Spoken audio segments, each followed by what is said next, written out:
Hey folks, so pretty exciting today. We have a brand new game just released about a day or two ago, Disney Solitaire. I'm excited to check this one out, and I'll probably make some extra videos about it just because it is new. And you have to consider that there's been a team working on this game for a little while now, but they will have been doing their research, doing their due diligence, figuring out what's the best recipe, what's the best retention mechanics, monetization mechanics, engagement, live ops, game design, everything, right? That to make this game successful. And they have a very, very strong IP here working with Disney. And it's not just Disney, and I have some experience working with them from my time on Disney Magic Kingdoms. And when you work with Disney, you're working with, they have a whole portfolio of franchises. It's not, we see Aladdin here as the face of the game, but it's not just Aladdin. They'll have Toy Story, they'll have other IPs within the Disney umbrella, and that's a huge, huge competitive advantage. So yeah, as I was saying before the my stream cut out, one of the benefits of working with Disney and Pixar is you have access to all the different IPs. At least if you're working with them with the Disney brand as a whole and you have access to partner. I see Hey Hey and Moana characters over here. I see Lion King over there. There are fans of these different movies, and so you can create marketing assets that speak to fans of specific movies. Everyone has their favorite Disney movie. I might not like Moana, but I love Lion King, and so I'm going to respond more positively to a Lion King advertisement or marketing asset. And when you work with Disney's umbrella of IPs and franchises, that's the opportunity you have. So it really is an amplifier for your marketing and user acquisition strategies. And of course, you have the Disney fans who love everything Disney does, and they'll come to this game for that one reason. Let's go ahead and accept this.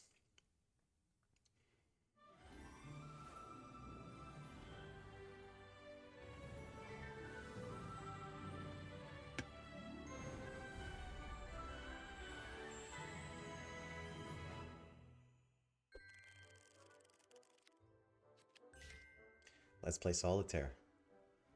So another strong aspect working for them on this game here is Solitaire is what we call like an evergreen game.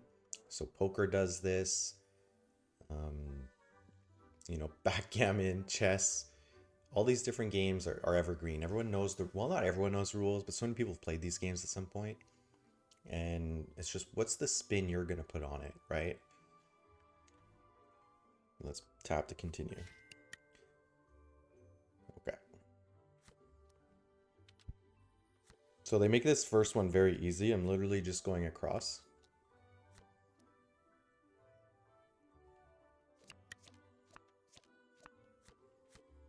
Straight across. So we're getting coins.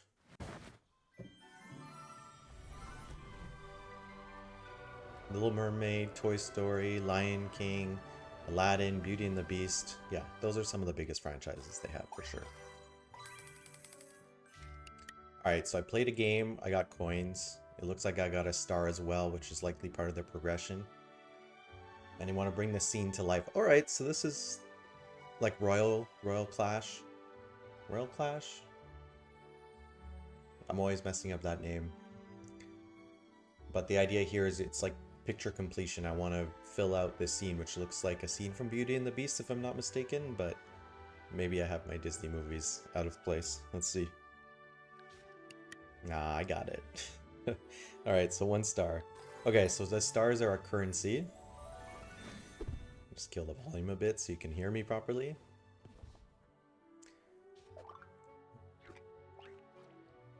Decorate the hall. So now you can see I have 0 stars, I need 1. So this reminds me of the Playrix franchises, so Homescapes, Gardenscapes. I'm gonna have to go complete a puzzle to earn the star so that I can progress and add to my scene here. There's also all scenes, so I'm gonna go ahead and check that out. Here we go. So memory lane. So right away hitting you with the nostalgia, leveraging the array of franchises that Disney has to offer. You got Beauty and the Beast, The Little Mermaid, The Lion King, Frozen. These are the biggest franchises they have. Moana came out more recently, but it is definitely one of their biggest franchises. Snow White, that's, you have the new movie that just came out as well, Toy Story, etc. etc. Not to give Aladdin and Cinderella and etc. But that's where we are. So let's decorate the hall. Need stars. I think I just explained this. Earn stars, complete missions, win levels, get stars, complete missions, etc. Let's go. Level 2. Oh, I saw a ticket there. I didn't take enough time to pause on what it was, but so this is not the kind of solitaire I usually play at home with my own carded deck of cards, but let's see. It looks like I have to go in order here. So actually, is it the 7? Oh, okay. So then I have to start going through my deck. All right. 9, 7. Can I do that? Okay, even though it's a different suit. Looks like you maybe get more. Oh no, you get 1 extra coin for every match. So this should be 4 coins. Yeah. And now I have to use my deck. Is this going to be 5 or reset? 1 coin. Okay. So you get more coins as you do streaks. I guess it wants me to do the hearts. I guess that makes sense because I want to start to open up this pile.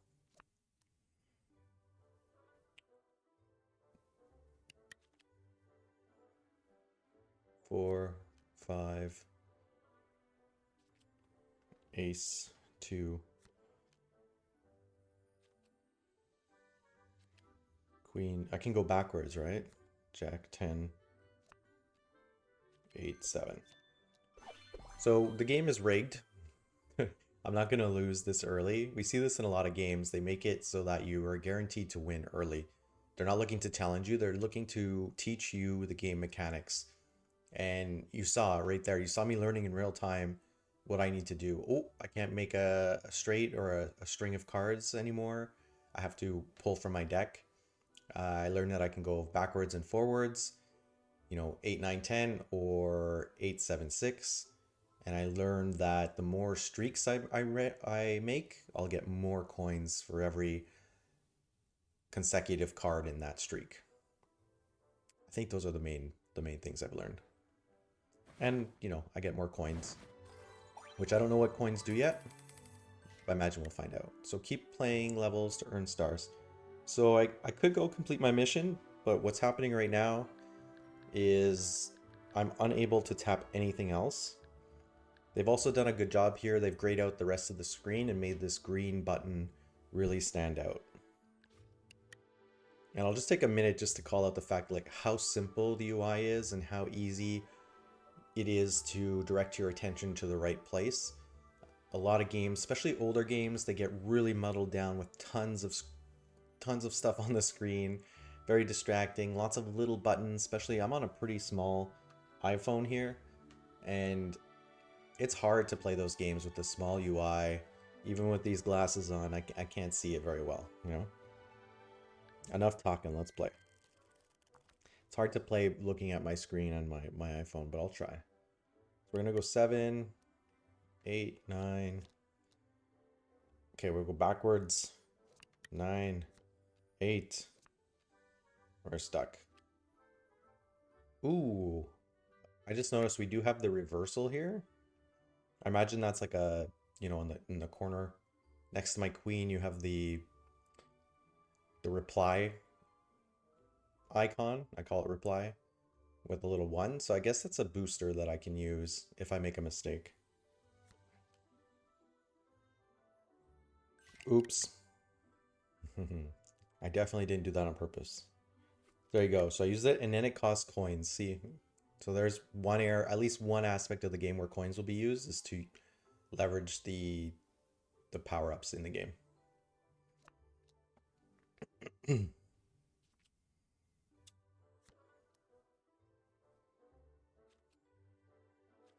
So now it seems they are ramping up the difficulty a little bit here.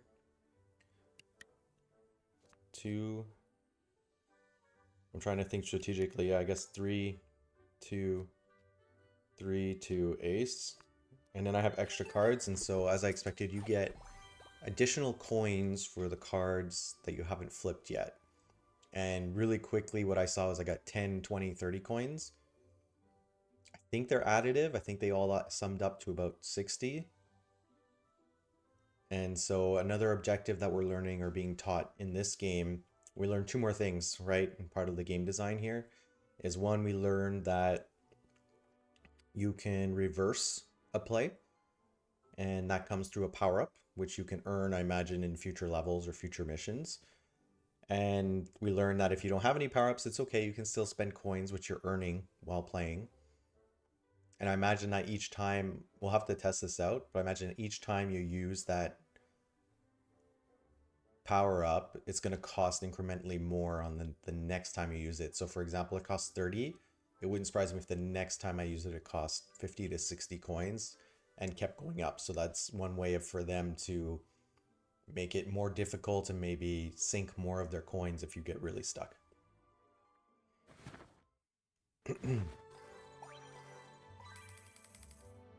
Okay, so we're rolling in coins. We got stars, and now it's giving me the control back where I can play a level and keep earning stars, or I can go ahead and complete my scene, which I will do. Well, not complete the whole scene, but make progress on it.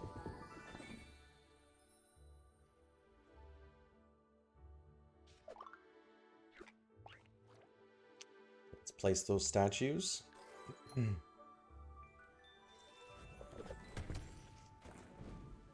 Very nice.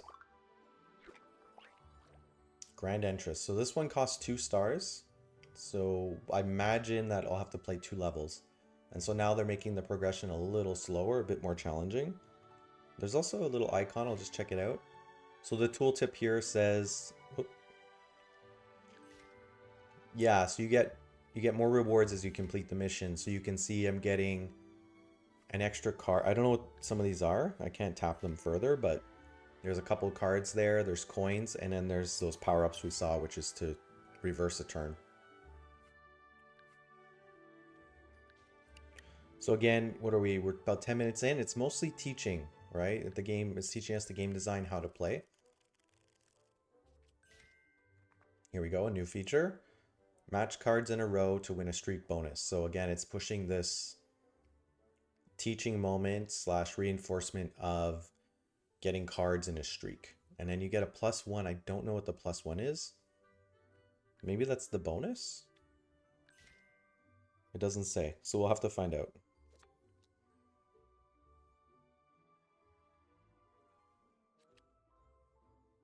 There we go. So we'll get a bit of progress here.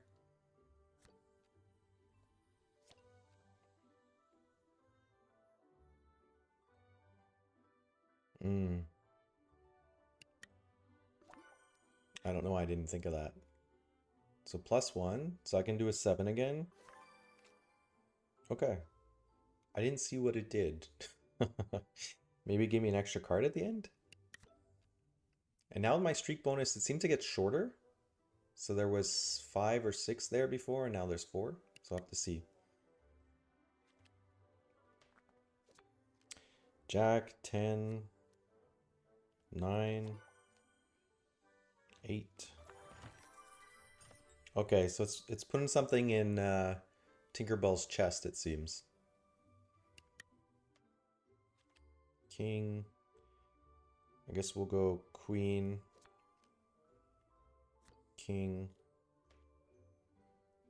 Ace, King, Ace. Oh, it is giving me a card. Oh, okay. I see what's happening now. It did take me a while to figure this out. So the blue ribbon is the next reward. So coins go into Tinkerbell's chest. And then the next one, so that +1 card is actually the next reward in the chain. So it's teasing what your next reward is. And in that case,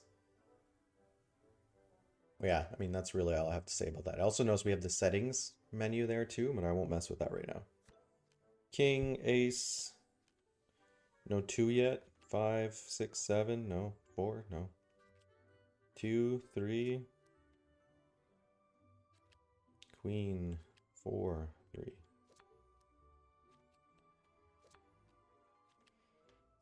So we should get there now. Soon. There it is.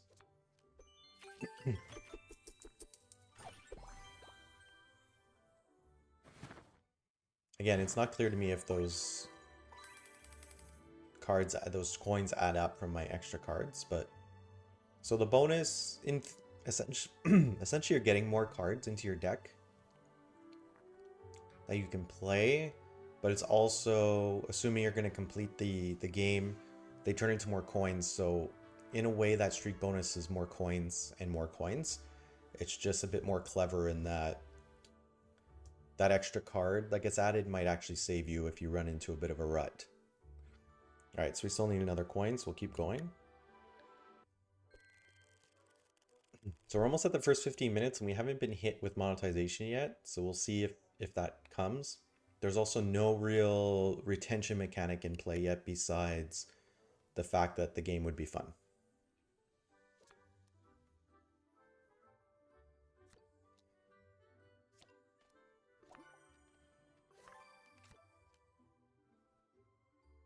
Shucks.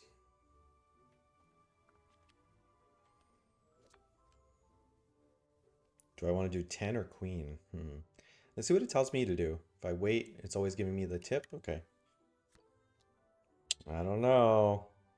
You know what? Now's a good chance to see what this reversal does. So my hunch, my prediction here is that when I use the 30 coins, it's going to give me, it's going to increase the price of that booster or that. Yeah, there you go. So 45, that's pretty light. I would have gone higher. I would have gone 50 to 60. I would have just straight up doubled it, but it looks like it was only a 50% increase. I'm going to ignore them and I'm going to go with the 10. Aw.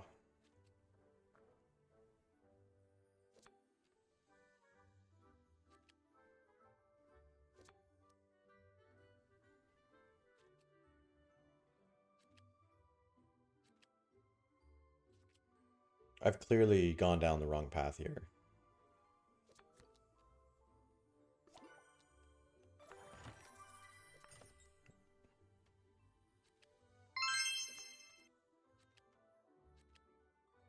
I might lose. Oops. Oh, you see how quickly I used that reversal? I didn't even think about it. I'm just taking it. Just going for it.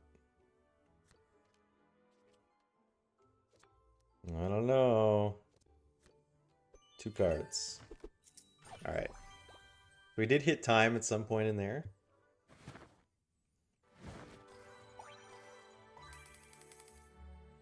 So we'll go ahead and open up this scene here. The grand entrance. All right, so Belle has joined the beast.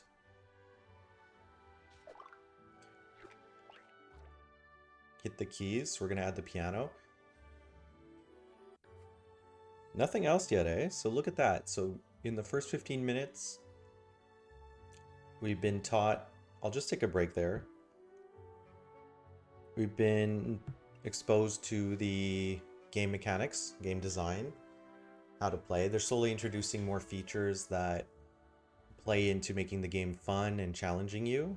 For example, the streak bonus, which ultimately feeds into your coin bank. We saw that you can burn coins on reversals to correct your move. So, if you're playing solitaire at home on a kitchen table with your deck of cards, you could just cheat. You don't have to spend any coins, but here there's a cost. Yeah, and it's really leaning into the nostalgia of Disney, as we spoke about. I like what they've done with the simple, bubbly art here for Belle and Beast, and I imagine all the other characters.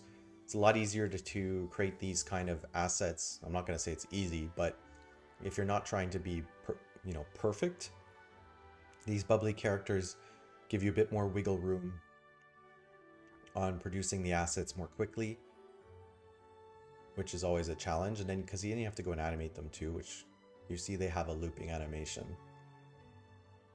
The scenes are easy to put together.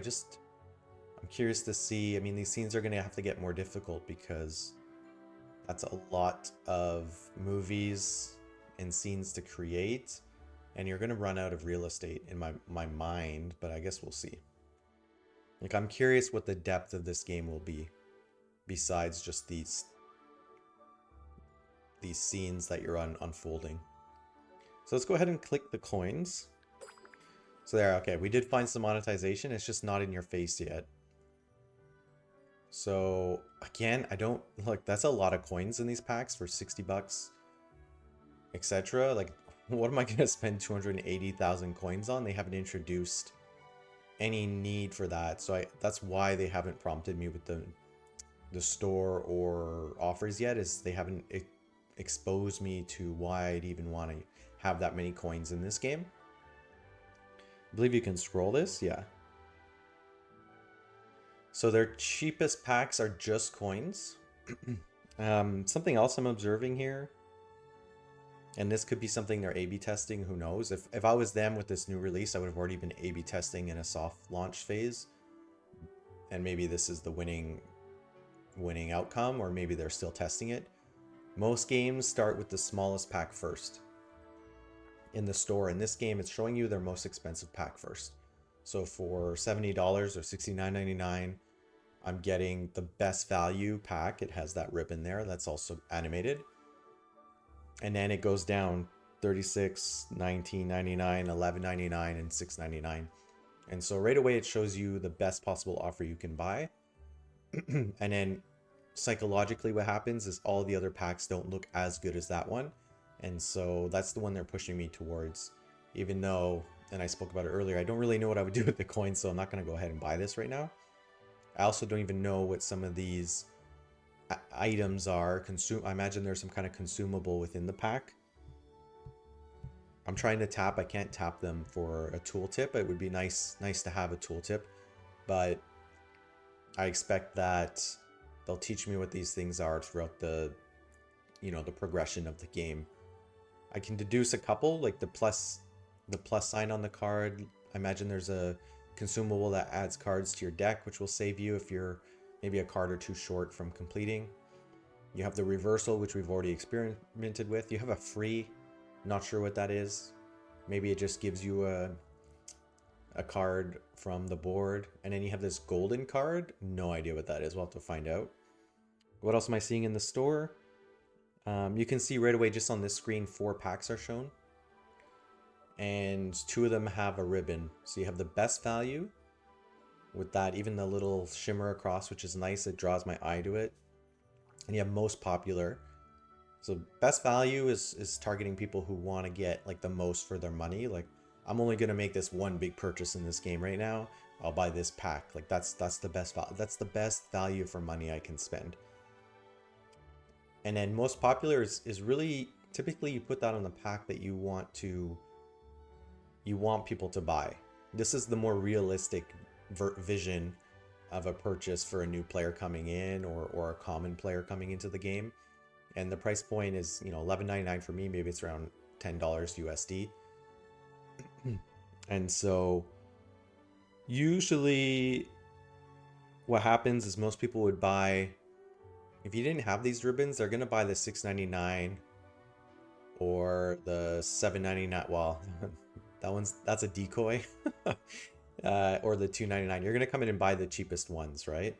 The most popular tag, it pushes the purchase price up a bit. So it pushes people to go and buy that $11.99. So to spend like 12 bucks instead of $7. And that's good for their numbers, because it means that they're one of the KPIs that in monetization or in product that we target is average revenue per paying user. And healthy games increase that value. The more your payers are paying, the better it is. It also helps with, return on ad spend when you're doing user acquisition, etc. Is you're getting more money back up front, and sends a good signal.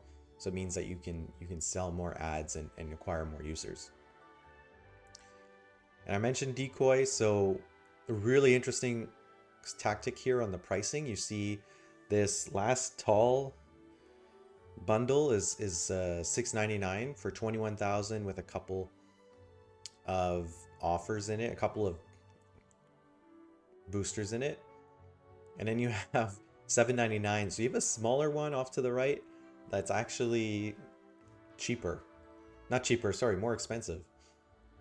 And so when you compare, do I want 20, do I want the extra coins, like an extra 6,000 coins, or do I want those 2 boosters? And then for $2.99 you get 8,000. I don't know if, I guess if you really don't want to spend, if you're gonna spend $2.99, why not jump to $7.99 or $6.99? When you start looking at those three packs, naturally you're just gonna go, oh, wait a second, the most popular, I'm getting all of one of each booster and I'm getting way more coins. Like 10,000 more coins than the $7.99 pack. So again, strategically, it's all pushing your attention to this most popular pack.